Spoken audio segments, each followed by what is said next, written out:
నమస్తే, welcome to our channel. నేను సమ్రీన్. ఈరోజు మనతో ప్రముఖ సినీ క్రిటిక్ యజ్ఞమూర్తి గారు ఉన్నారు, వారితో మాట్లాడదాం. సార్ నమస్తే. నమస్తే అమ్మా.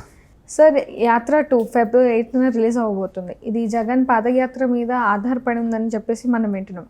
పైగా ఈ మూవీ హై బడ్జెట్లో రిలీజ్ చేయబోతున్నారని చెప్పేసి అంటున్నారు. సో ఇది బడ్జెట్ ప్రకారం వర్కౌట్ అవుతుందా సార్? ఏం అవుతుంది? ఫస్ట్ ఆఫ్ ఆల్ మన యాత్ర 2 అనేది ఫిబ్రవరి 8న రిలీజ్ అవుతుంది. చెప్పినట్టు మహేవి రాఘవ అని చెప్పేసి డైరెక్టర్. అతను ఆనందో బ్రహ్మ అనే ఒక సినిమా తీసి తాప్సీ అందులో మెయిన్ లీడు. ఆ సినిమాతోటి అతను ఫేమ్లోకి వచ్చాడు. ఆ తర్వాత 5 years బ్యాక్ యాత్ర అని ఒక మూవీ తీశాడు ఆయన. వైఎస్ఆర్ పాదయాత్రను బేస్ చేసుకొని ఒకప్పుడు వైఎస్ఆర్ అధికారంలోకి రావడానికి, కాంగ్రెస్ పార్టీ అధికారంలోకి రావడానికి ఆయన పాదయాత్ర అప్పుడు బాగా ఉపయోగపడిందని చెప్పుకుంటారు. దాన్ని బేస్ చేసుకొని ఆయన 2019లో సరిగ్గా ఫిబ్రవరి 8 అది కూడా. సో 2019 ఆ మూవీ రిలీజ్ చేశాడు. సో ఇప్పుడు 5 years తర్వాత జగన్ పాదయాత్ర. సో 2019కి బిఫోర్ ఆయన ఒక పాదయాత్ర చేశారు జగన్. సో దాన్ని బేస్ చేసుకొని ఇప్పుడు యాత్ర 2 అని ఈ మూవీని తీశాడు. ఫస్ట్ మూవీ అంటే యాత్ర మూవీని 12 crores బడ్జెట్ అది. సో ఆ తక్కువ బడ్జెట్ కాబట్టి చాలా వరకు రికవర్ అయింది ఆ మూవీ. బట్ వేరాజ్ ఇక్కడ యాత్ర 2కి వచ్చేటప్పటికి మీరు అన్నట్టు హై బడ్జెట్. సో మనకి వినిపిస్తున్న సమాచారం ప్రకారం, ఇంటర్నల్ సోర్సెస్ ప్రకారం ఆల్మోస్ట్ 50 crores బడ్జెట్ దీనికోసం కేటాయించారని తెలిసింది.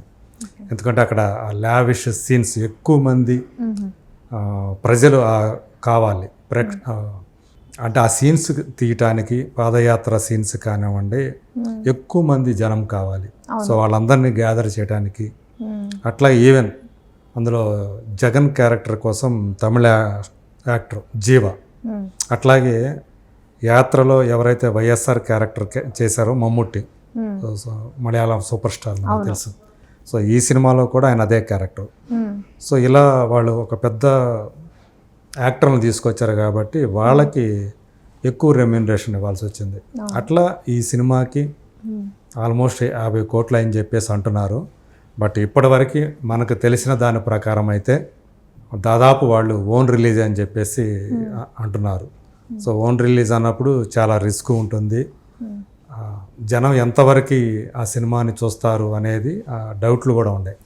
సో ఆ ప్రకారంగా చూసుకుంటే ఆ సినిమాకి టేబుల్ ప్రాఫిట్ అంటారు మామూలుగా అయితే. అంటే మనం ఎంతైతే ఖర్చు పెట్టామో దానికి డిస్ట్రిబ్యూటర్లు కనుక వస్తే ఏమంటే ఒక సపోజ్ 10 crores ఒక ఖర్చు అయింది ఒక సినిమాకి, దాని మీద పైన మార్జిన్ వేసుకుని 11 crores 12 crores కనుక రికవర్ అయిపోతే, అంటే పెట్టుబడిదారులు డిస్ట్రిబ్యూటర్లు కనుక పెడితే కనుక దాన్ని టేబుల్ ప్రాఫిట్ అంటాం. టేబుల్ ప్రాఫిట్లో రిలీజ్ అయింది ఆ సినిమా అని చెప్పేసి.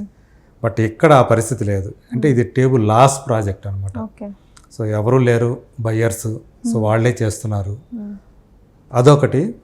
ఇంకొకటి వచ్చేటప్పటికి సాధారణంగా నాన్ థియేట్రికల్ రిలీజులు అంటే సినిమా థియేటర్ కాకుండా ఓటీటీ కానివ్వండి, శాటిలైట్ కానివ్వండి. సో ఇప్పటివరకు అది కూడా ఈ సినిమా సంబంధించి జరగలేదని సమాచారం. సో ఆ రకంగా చూసుకుంటే ఇప్పటివరకు అయితే ఇది లాస్ ప్రాజెక్ట్గానే మనం చెప్పుకోవాలి. ఇప్పుడు యాత్రలో పవన్ కళ్యాణ్ గారి క్యారెక్టర్ కూడా ఉన్నట్టు మనం విన్నాం కదా సార్. ఇప్పుడు ఇలా దీంట్లో కూడా షర్మిల గారు, ఇంకా ఎవరు, పవన్ కళ్యాణ్ గారు ఈ సినిమాలో యాత్ర 2లో లేరన్నట్టు మనకు ట్రైలర్ని చూస్తే ఆ క్యారెక్టర్ లేదు మనకి. అలాగే షర్మిల గారిది కూడా లేదు. అలాగే షర్మిల క్యారెక్టర్ కూడా కనిపించట్లేదు. బట్ ఎందుకు మామూలుగా అయితే ఇది 2009 బిఫోర్ ఆ పాదయాత్రకు సంబంధించింది కాబట్టి అప్పటికే పవన్ కళ్యాణ్ ఎగ్జిస్టెన్స్లో ఉన్నారు. సో ఆయన జనసేన పార్టీ ఉంది, ఎగ్జిస్టెన్స్లో ఉంది. సో మరి ఎందుకని పవన్ కళ్యాణ్ క్యారెక్టర్ని ఈ సినిమాలోకి క్యారెక్టర్ని తీసుకోలేదు, పెట్టలేదు అనేది చాలా ఆశ్చర్యాన్ని కలిగించే విషయం. ఒకవేళ ఎందుకైనా ఆయన ఏమైనా భయపడ్డారా, ఆ క్యారెక్టర్ పెడితే ఏమైనా నెగిటివ్ వస్తుందని చెప్పేసి అనుకున్నారా అనేవి కూడా వినిపిస్తూ ఉంది. ఇంకోవైపు చూసుకుంటే మనం వ్యూహం అని ఒక సినిమా రామ్ గోపాల్ వర్మ చేశారు. అందులో ఆయన చిరంజీవి, పవన్ కళ్యాణ్ క్యారెక్టర్లు ఇద్దరిని కూడా పెట్టాడు. సో అట్లా ఆయన అంటే పవన్ కళ్యాణ్ మీద ఆ క్యారెక్టర్ బేస్ చేసుకొని ఆయన సినిమాలు కూడా చేస్తున్నాడు ఆయన. మనకు తెలుసు పవర్ స్టార్ అని ఒక సినిమా కూడా చేశాడు. సో ఇక్కడికి వచ్చేటప్పటికి యాత్ర 2కి వచ్చేటప్పటికి మహేవి రాఘవ్ ఈ సినిమాలో తన యాత్ర 2 మూవీలో ఆ క్యారెక్టర్ని పెట్టలేదు. అదే మళ్ళీ చంద్రబాబు నాయుడు క్యారెక్టర్ అందులో పెట్టారు. ఆ క్యారెక్టర్ని బాలీవుడ్ స్టార్ యాక్టర్ అయినట్టు మహేష్ మంజరేకర్ చేత చేయించారు. సో ఆ క్యారెక్టర్ ఉంది, కానీ పవన్ కళ్యాణ్ క్యారెక్టర్ లేదు. సో ఇది చాలామందికి ఆశ్చర్యాన్ని కలిగిస్తున్నటువంటి విషయం. ఎందుకు పెట్టలేదు ఆ క్యారెక్టర్ని?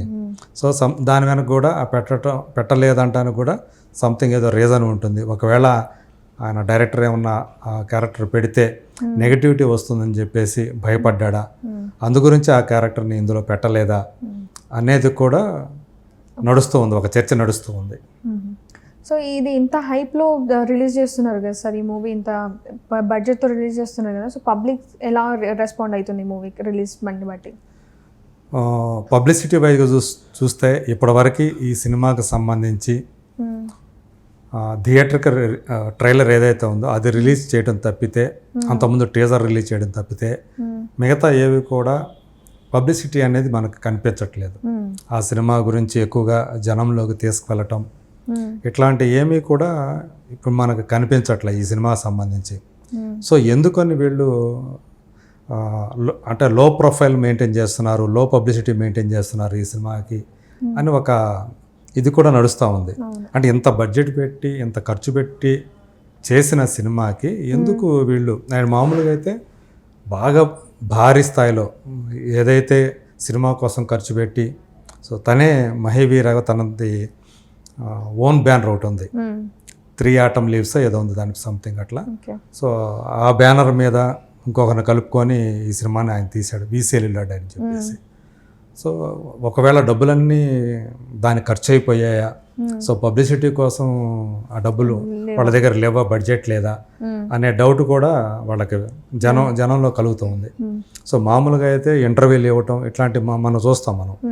సో భారీ స్థాయి ఒక ప్రీ రిలీజ్ ఈవెంట్లు కానీ ఇలాంటివి చూస్తాము. తర్వాత యాక్టర్లు, డైరెక్టర్లు వీళ్ళ ఇంటర్వ్యూలు చూస్తాం ఒక సినిమా రిలీజ్ అవుతుందంటే.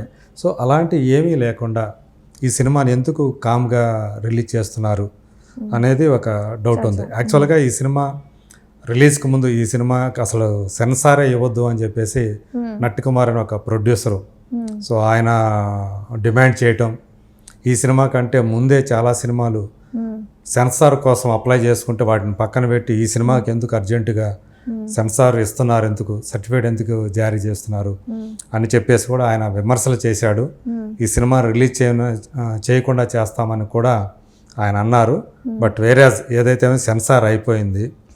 సో ఇప్పుడు 8th తను ఏదైతే యాత్ర అనే సినిమాని 2019 February 8th రిలీజ్ చేశాడో మహేవి రాఘవ్, సరిగ్గా అదే రోజు 5 సంవత్సరాల తర్వాత అదే తేదీ ఇప్పుడు యాత్ర 2ని కూడా ఆయన రిలీజ్ చేస్తున్నారు. అంటే దీని వెనక కూడా ఆయనకి పైకి ఇది పొలిటికల్ ఫిలిం కాదు అని ఒక పక్క ఆయన ఇదివరకు చెప్పారు ఒక ఇంటర్వ్యూలో.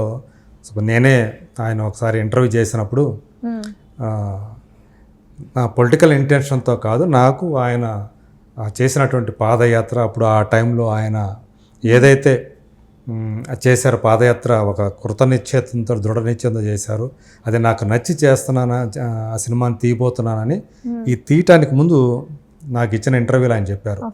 కానీ ఇప్పుడు చూస్తే కరెక్ట్గా ఆయన ఆ February 8th మొదటి సినిమాని ఎప్పుడు రిలీజ్ చేశారు, ఇప్పుడు కూడా అదే తేదీన రిలీజ్ చేయటం. సో అట్లాగే ఆయన చేసినటువంటి ట్రైలర్ రిలీజ్ వచ్చిన దాన్ని బట్టి, అందులో ఉన్న క్యారెక్టర్ని బట్టి చూస్తే ఖచ్చితంగా ఇది పొలిటికల్ యాంగిల్ తోటే, ఆ పొలిటికల్ ఇంట్రెస్ట్ తోటే. ఎందుకంటే మనకి మరో 2-3 నెలల్లో మనకి ఏపీలో ఎలక్షన్స్ రాబోతున్నాయి. సో ఖచ్చితంగా దానికి ముందు అప్పుడు 2019లో ఎలా అయితే యాత్రని రిలీజ్ చేశారో ఇప్పుడు వైసీపీకి లబ్ధి చేకూర్చేయటానికి అందులో భాగంగా ఆ రాజకీయ ఉద్దేశంతో, ఆ రాజకీయ ప్రయోజనం కోసమే యాత్ర 2ని ఆయన February 8th రిలీజ్ చేయడానికి ముందుకు వస్తున్నారని చెప్పేసి మనం అనుకోవచ్చు. చాలామంది కూడా అదే అభిప్రాయాన్ని వ్యక్తం చేస్తూ ఉన్నారు. Okay, thank you so much.